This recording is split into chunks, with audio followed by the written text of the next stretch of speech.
Oxfam द्वारा राज्य स्तरीय परिचर्चा स्वास्थ्य मरीजों के अधिकार हेतु चार्टर का आयोजन राजधानी पटना में किया गया। इस अवसर पर कुम्हरार विधायक अरुण कुमार सिन्हा, राजद विधायक रणविजय साहू सहित अनेक गणमान्य लोग मौजूद रहे। परिचर्चा में कोविड-19 के दौरान मरीजों को प्राइवेट हॉस्पिटल द्वारा परेशानियां देने पर चर्चा की गई। वो लगभग 100% से 1737%, यानी कि ₹1 अगर लागत लग रहा है तो लगभग 1800 रुपये हमसे चार्ज किया जाता है कहीं, और ये किन चीजों पे होता है? सिर्फ तो सबसे बड़ी बात है कि जब केंद्रीय सरकार ने हमारी तो मैं थोड़ा सा बैकग्राउंड दे देता हूं कि ये चर्चा किस विषय पे हो रही है। जैसा कि आप सब देख रहे हैं कि पेशेंट राइट्स चार्टर की बात हो रही है।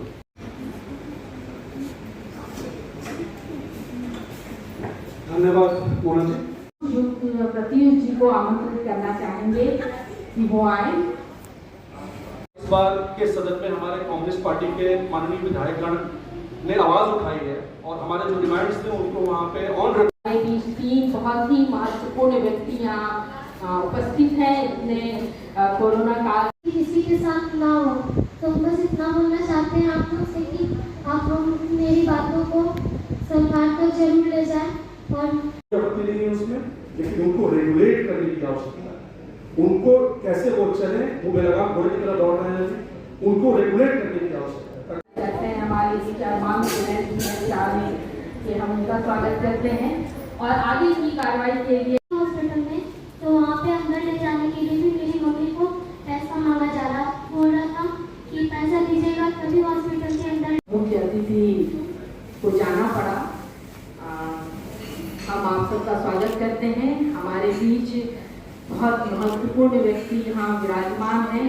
आज प्राइवेट हॉस्पिटल जो भी हो, अभी तो हमको मेरे ख्याल से जो हम तो लॉकडाउन के टाइम 2 महीने से हम अपनी मम्मी को लेकर हॉस्पिटल में थे। मेरी मम्मी का किडनी फेल हो गया था और उसका इलाज चल रहा था। तो हर एक सरकारी हॉस्पिटल में भी हर एक का बस पैसा लेके ही किया जाता है। यहाँ तक कि हम जब अपनी मम्मी को हॉस्पिटल में बेड भी नहीं मिल रहा था, बेड के लिए भी हम लोग को पैसा देना पड़ा। अगर कुछ प्रॉब्लम होता है तो सरकारी हॉस्पिटल में गाड़ी रखा जाता है साफ सुथरा करने के लिए, लेकिन वो भी वहाँ पे नहीं कोई करती है, तो उसके लिए भी पैसा देना होता है। लेकिन हम लोग के पास उतना पैसा था नहीं, तो सब चीज़ हम खुद ही अपनी तो भैया दोनों हॉस्पिटल में ले गए और मेरी मम्मी का इलाज हुआ। वहाँ पे हॉस्पिटल में डॉक्टर थे जो देखे, बट डॉक्टर देखे और सिर्फ वहाँ पे सिरिंज के अलावा सिरिंज शॉर्ट पानी बॉटल किसी के साथ ना हो, तो बस इतना बोलना चाहते हैं आप लोग से कि आप मेरी बातों को सरकार तक जरूर ले जाएं। और हॉस्पिटल में तो वहाँ पे अंदर ले जाने के लिए भी मेरी मम्मी को पैसा मांगा जा रहा बोल रहा था कि पैसा दीजिएगा तभी हॉस्पिटल के अंदर। रात तो वो सुबह करते करते हम लोग 5 बजे भोर में बच्चा को लेकर गए। फुलबारी से लेकर हर जगह घूम कर चल रहे, किसी भी डॉक्टर लेने के लिए तैयार नहीं था। कहा भाई तो डॉक्टर नहीं है तो ये नहीं है। वैसा ही करते हम लोग लास्ट में यहाँ एक हॉस्पिटल है यहाँ PAC के पास बेउड जेल के आगे, वहाँ भर्ती कराया। वहाँ भी भर्ती तो लिया, लेकिन बाहर एक टेबल पर पार दिया और नहीं डॉक्टर हाथ से छूने के लिए। और प्रदेश के हमारे युवा नेता भी हमारे मौजूद हैं हमारे साथ में कम्युनिटी के जो हमारे महिलाएं और अपने मामले से जुड़े दस्तावेज, मरीज रिकॉर्ड, जांच रिपोर्ट और सिलसिलेवार विस्तृत लिखित बिल की कॉपी हमको मिलनी चाहिए। चौथा, किसी भी जांच या उपचार से पहले सूचित व समिति के लिए अधिकार। आप जांच करने से पहले हमसे कम से कम एक जो आप लिख के लेते हैं ना ऑपरेशन करने से पहले कि तुम्हारा ऑपरेशन करने वाले हैं, हम कुछ हो जाएगा तो हम इसका जिम्मेदार नहीं लेते हैं, तो जांच के केस में भी ये होना चाहिए। मरीज की माननीय मंत्रीगण से भी पिछली बार हम लोगों ने एक रिपोर्ट रिलीज किया था। माननीय मंगल पांडे जी आए थे हमारे कार्यक्रम में, उन्होंने कहा था कि दवाओं की कमी नहीं होने देंगे, इसी मन से कहा था उन्होंने। तो अब जो बात है कोरोना के काल में हम लोगों ने देखा है कि मरीजों को बहुत परेशानी का सामना करना पड़ा है, खासकर तब जब वो सरकारी अस्पताल में नहीं प्राइवेट हॉस्पिटल में जब जाते हैं तो वहाँ पे उनसे बहुत ज़्यादा पैसे। आज इस कार्यक्रम में बहुत तैयारी के साथ हम यहाँ पर उपस्थित नहीं हुए। रास्ते में ही पता चला कि एक कार्यक्रम है इस तरह का जहाँ मुझे भी पहुँचना है। 2012 में पटना विश्वविद्यालय छात्र संघ का चुनाव हुआ था उसके हम एक्स प्रेसिडेंट रहे। कई वर्षों के प्रयास के बाद भी पटना विश्वविद्यालय में खास करके महिला कॉलेजेस में, जो वुमेंस कॉलेज और मगध महिला कॉलेज है, सबसे ज़्यादा स्ट्रेंथ, सबसे ज़्यादा स्टूडेंट्स लड़कियां पूरे पटना विश्वविद्यालय की उसी 2 कॉलेजेस में पढ़ती हैं। हमने संघर्ष किया, जब हम शासन में आए तो हमने संघर्ष किया कि एक डिस्पेंसरी का निर्माण महिला कॉलेजेस में हो और एक अच्छा, क्योंकि PMCH पटना विश्वविद्यालय से हट गया था, और एक पटना विश्वविद्यालय में भी डिस्पेंसरी का निर्माण किसी तरह से हम लोग करवाएं।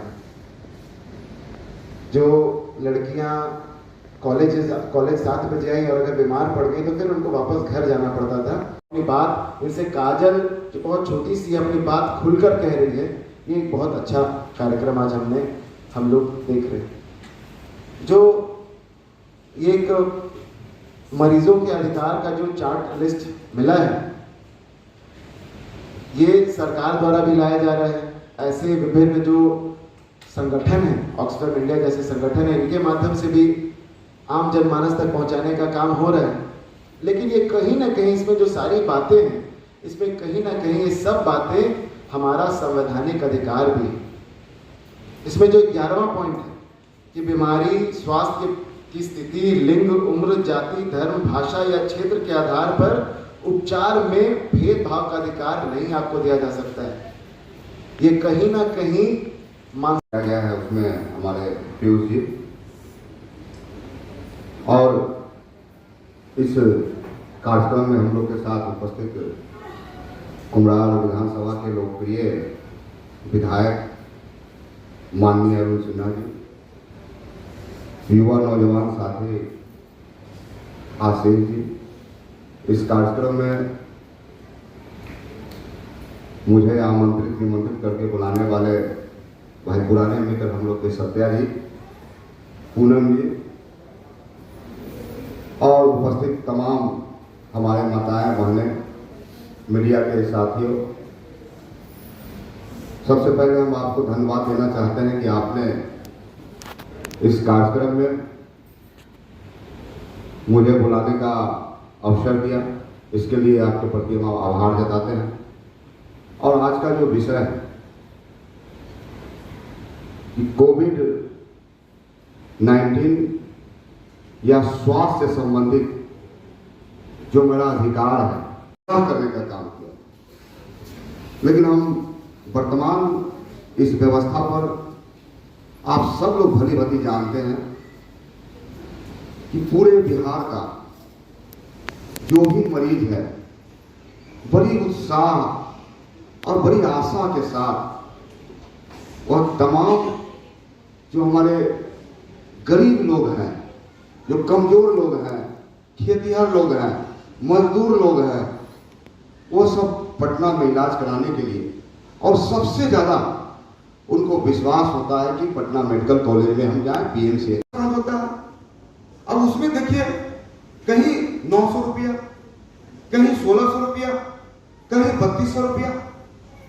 तो ये भी जो गलत है, सरकार की तरफ से इसका पॉलिसी होना चाहिए कि अल्ट्रासाउंड का इतना ही रेट लगेगा और इसका पूरा सर्कुलेशन होना चाहिए। हमारे प्रतिनिधियों ने कहा कि हमारे नेता प्रतिपक्ष जिन्होंने चुनावी मुद्दा बनाया था, दवाई और मरीज को बेहतर स्वास्थ्य व्यवस्था हम कैसे उपलब्ध करा पाए। जिस क्षेत्र से, मोरवा से मैं चुन के आया हूं, समस्तीपुर जिले में, और मैं अपने आप को सौभाग्यशाली मानता हूं कि उस क्षेत्र में जननायक कपूरी ठाकुर उसी क्षेत्र से चुनाव लड़ते थे और जीतते थे। तब का वह नाम था उसका ताजपुर, आज का वह मोरवा। हमारे इलाके में, हमारे क्षेत्र में भी मैं जब अपने पंचायत में घूमता हूं और जब मैं CS से पूरा अपने विधानसभा का चार्ट ले लिया कि कहां कहां किस स्वास्थ्य उपकेंद्र में, गांव में यानी पंचायत में स्वास्थ्य उपकेंद्र है। कई लोगों ने कहा चक सिकंदर पंचायत में लोकनायक जयप्रकाश नारायण 54 में जननायक कपूरी ठाकुर एमएलए थे, उस समय इन्होंने हमारे माननीय विधायक कई ऐसी बातें पहले कर गए, श्री रणविजय साहू जी, जो मैं कहने वाला था। हम अलग हैं, शरीर है, मन है, विधायक अलग अलग के हैं, लेकिन अगर ठीक से समझा जाए, बात किया जाए, तो अंतोगत्वा रास्ता अनेक अब मंजिल एक, हम सभी का मंजिल। उसके बाद छात्र नेता और अभी भारतीय जनता पार्टी के युवा मोर्चा के वरिष्ठ प्रदेश के मंत्री आशीष को भी आपने सुना। कई उन लोगों ने ऐसी बातों को आपके सामने रखा जिसको करना है। आपने कुल 13, लेकिन मैं सारांश में कागज में साकर रखता हूँ। समय बहुत हो चुका है, हम भी लेट हो गए और मेरे से सारी बातें हुई और अभी आगे चलते रहे। तो मूल बात क्या है, मुझे जो नई बात समझ में आई, आपने जो 13 पॉइंट रखा है, मेरे समझ से 2 पॉइंट और जोड़ नहीं है। वैसे भी मेरा शब्द जो है, कई लोग उसको अटपटा ऐसा मानते हैं शब्द, तेरा संख्या हम लोग भी 15 कर लेंगे, 11 कर लेंगे, 13 इस नाते भी। खैर ये कोई हम आप पर बाध्यता नहीं कर रहे हैं, लेकिन 2 और बातें हैं। एक जो केंद्र सरकार, बिहार सरकार का आयुष्मान भारत की स्कीम की सुविधाएं,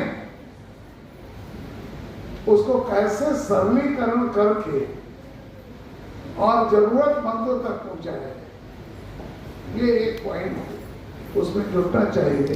ताकि योजना है, आप ही मान रहे हैं, योजना है, सरकार चाहती है, बिहार सरकार चाहती है, और भी लोग चाहते होंगे, लेकिन मरीज तक वह ना वो सारी की सारी सुविधा नहीं पहुंच पाती।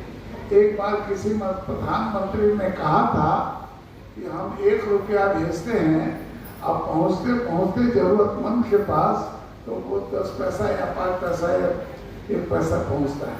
थोड़ा प्रसंग है। तो आदरणीय नरेंद्र मोदी जी, मैं धन्यवाद देता हूँ, वो भी प्रधानमंत्री हुए, तो उन्होंने कहा कि मैं 1 रुपया भेजूंगा तो 1 रुपया ही आप तक पहुंचेगा। योजना की बात ऐसी देखा उसमें आगे। तो मेरे कहने का मतलब ये है कि वह रुपया, वह जो चीज भेजा जाता है, इसका जो जरूरतमंद है वहां तक कैसे पहुंचे, इस पर यह संस्था भी विचार करे। और इसीलिए मैंने कहा कि एक पॉइंट डाला जाए, आप हम मिलकर एक ऐसा हेल्थ सेंटर, या सरकार को ही कहें कि एक हेल्थ सेंटर हो जहां पर आयुष्मान भारत की स्कीम को कारगर करने के लिए आसान से आसान तरीका हो जाए। नहीं तो मैं देखता हूँ हमारे पास कैसे भराएगा, अब हम भी उसको स्टडी करते हैं, कहाँ फार्म दीजिए, क्या भरिए, क्या और कब वो उपलब्ध, आपको उसकी सुविधा उपलब्ध